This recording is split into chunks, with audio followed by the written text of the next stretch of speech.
सज्जन ऐसे हैं वो कहते हैं हम ही एकमात्र जगत गुरु, कहते हैं हम ही एकमात्र जगत गुरु हैं क्योंकि हमने प्रस्थानत्रयी पर भाष्य लिखा। जो प्रस्थानत्रयी पर भाष्य लिखे वो जगत गुरु होता है। तो उन्हीं जगत गुरु से पूछा जाए कि प्रयाग कुंभ के अवसर पर जिसको आपने जगत गुरु बनाया, पट्टाभिषेक किया, क्या उन्होंने प्रस्थानत्रयी पर भाष्य लिखा था? उनका भाष्य आपने देखा? और भाष्य लिखने की जरूरत किसे पड़ती? जो मूल सिद्धांत की स्थापना करता है वो भाष्यकार कहलाता है। भाष्य लिखना ही बहुत बड़ी बात नहीं है। भगवान शंकराचार्य ने ब्रह्म सूत्र पर भाष्य लिखा और अद्वैत सिद्धांत की स्थापना। आज तक इतने वर्ष हो गए, कई शताब्दियां बीत गई, भगवान शंकराचार्य की उस पवित्र परंपरा में एक से एक बड़े बड़े विद्वान हुए जिनके अंदर भाष्य रचने की क्षमता थी, लेकिन किसी ने भाष्य नहीं लिखा। क्यों? बोले भगवान शंकराचार्य ने जो सिद्धांत हमको दिया है हम उसी का अनुसरण करेंगे, वह सिद्धांत हम स्वीकार करते हैं। उसी प्रकार भगवान श्री रामानुजाचार्य ने भाष्य लिखा। 1000 वर्ष बीत गए। श्री वेदांत देशिक स्वामी वरदाचार्य, लोकाचार्य वरबर मुनि स्वामी जैसे महापुरुष हुए, लेकिन किसी ने भाष्य नहीं लिखा। क्यों? बोले हमारे आचार्य ने जो लिखा है हम उसी को स्वीकार करते हैं, उसी का अनुकरण करते हैं। तो फिर आपको भाष्य लिखने की जरूरत क्यों पड़ी? इसका मतलब कि आपने अपने आचार्य भगवान रामानंदाचार्य के भाष्य को स्वीकार नहीं किया, इसलिए आपको भाष्य लिखने की। और जब उनके भाष्य को आपने स्वीकार नहीं किया, जो जिस आचार्य के भाष्य को स्वीकार करके उस परंपरा का निर्वाह करता है वही उस संप्रदाय में आचार्य के रूप में माना जाता है। तो जब आचार्य रामानंद के भाष्य को आपने स्वीकार नहीं किया और आपने अलग से अपना भाष्य बनाया, तो फिर आप अपने को जगत गुरु रामानंदाचार्य कैसे कह सकते हैं? बहुत सारी बातें हैं, ये विषयांतर होना ठीक नहीं है, लेकिन अब क्या करें, बुद्धि में कोई बात आ जाती है तो कहना ही पड़ता है। पहली बात तो विकलांग व्यक्ति को आचार्य पद पर बैठने का अधिकार ही नहीं होता, वो आचार्य हो ही नहीं सकता। उठा करके शास्त्र पढ़ ले। अंगहीन, क्षण, नपुंसक, इनको आचार्य बनने का अधिकार ही नहीं। तो ऐसे लोग जब आचार्य बनेंगे तो इसी तरह उपद्रव खड़ा होगा समाज में, जो उपद्रव आज खड़ा है। और जब विद्या का अभिमान हो जाता है तो वह विद्या केवल दूसरों का अपमान करने के लिए हो। वस्तुतः विद्या लोगों के अज्ञान को दूर करने के लिए होना चाहिए। विद्या विवाद के लिए नहीं। विद्या विवादाय धनम मदाय शक्ति परेशान परिपीडनाय खलस्य साधो विपरीतमेतत् ज्ञानाय दानाय च रक्षणाय। शास्त्र कहता है विद्या किस लिए होती है? विवाद के लिए। अगर विवाद के लिए विद्या है कि हम बहुत बड़े विद्वान हैं, हमारे सामने वो संस्कृत नहीं बोल सकते, हमारे सामने एक शब्द नहीं बोल सकते, बोले तो ये विद्या विवाद के लिए अगर तुम्हारे पास है तो वो विद्या खल की विद्या है। विद्या विवादाय धनम मदाय। भगवान ने आपको धन दिया है, लेकिन धन का घमंड हो जाए कि हम बहुत बड़े धनपति हैं और दीनहीन गरीबों का तुम अपमान करते चलो अपने धन के अहंकार में, तो वो मद के लिए तुम्हारा जो धन है। विद्या विवादाय धनम मदाय शक्ति ही परेशान परिपीडनाय। और भगवान ने तुमको शक्ति दी है तो शक्ति का मतलब ये नहीं है कि तुम दूसरे को मारते चलो, कूचते चलो, पीटते चलो, जिसको चाहो उसको ढकेलते चलो। बोले तब बोले ये 3 लक्षण दुष्टों के। विद्या मिल जाए तो विवाद करे, धन मिल जाए तो अभिमान से मत्त होकर के ढूंढे घूमे, और शरीर में शक्ति हो तो दूसरे को दुख दे। विद्या विवादाय धनम मदाय शक्ति परेशान परिपीडनाय खलस्य। ये खल का लक्षण है, दुष्ट का लक्षण है, साधु का लक्षण खलस्य साधो। और साधु का लक्षण क्या है? बोले ज्ञानाय दानाय च रक्षणाय। अगर विद्या दी है भगवान ने तो उस विद्या से तुम लोगों को ज्ञान दो, ज्ञानाय। दानाय, अगर धन दिया है भगवान ने तो धन का घमंड मत करो, धन का दान करो। ज्ञानाय दानाय च रक्षणाय। अगर शक्ति भगवान ने दी है तो भगवान की दी शक्ति के द्वारा आप दीनहीनों की रक्षा करो, जो दुखी हैं उनके दुख को दूर करो। ये साधु का लक्षण है। तो ऐसे अहंकार में मस्त, हमसे बड़ा कोई नहीं, कौन्योस्य सदृशो मया, मेरे समान कौन है। और जब कहीं किसी की बात भी आएगी तो क्या होगा?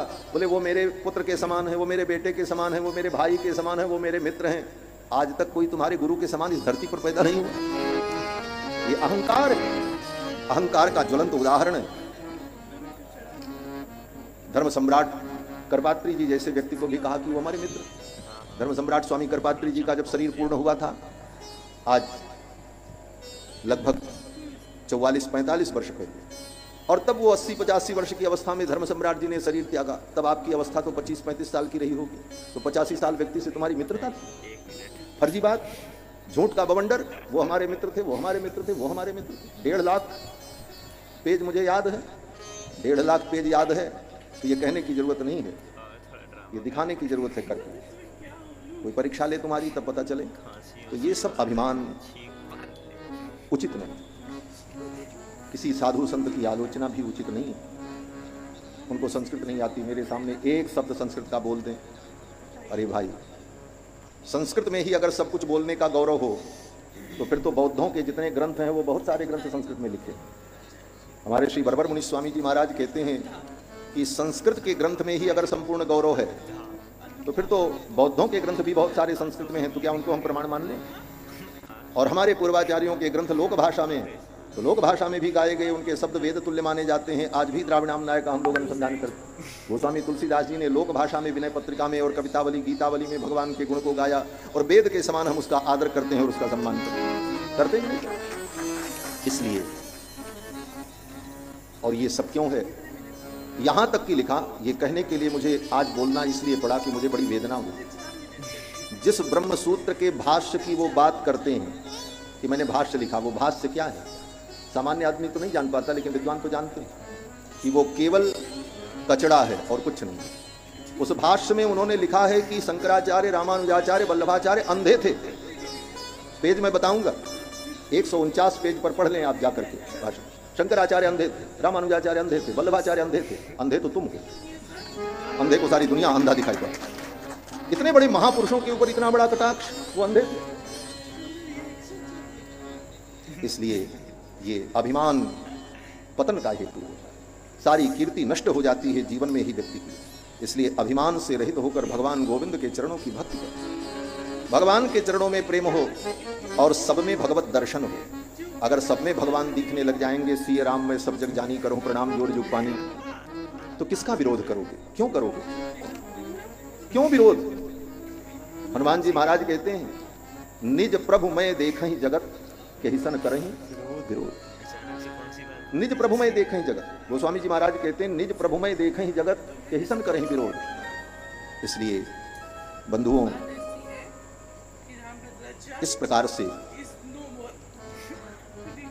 भगवान के चरणों में अपने मन को लगाना चाहिए और किसी भी आचार्य, परंपरागत आचार्य की निंदा अहंकार में पड़कर करना, यह सनातन धर्म का, सनातन धर्म के ह्रास का कारण बनेगा।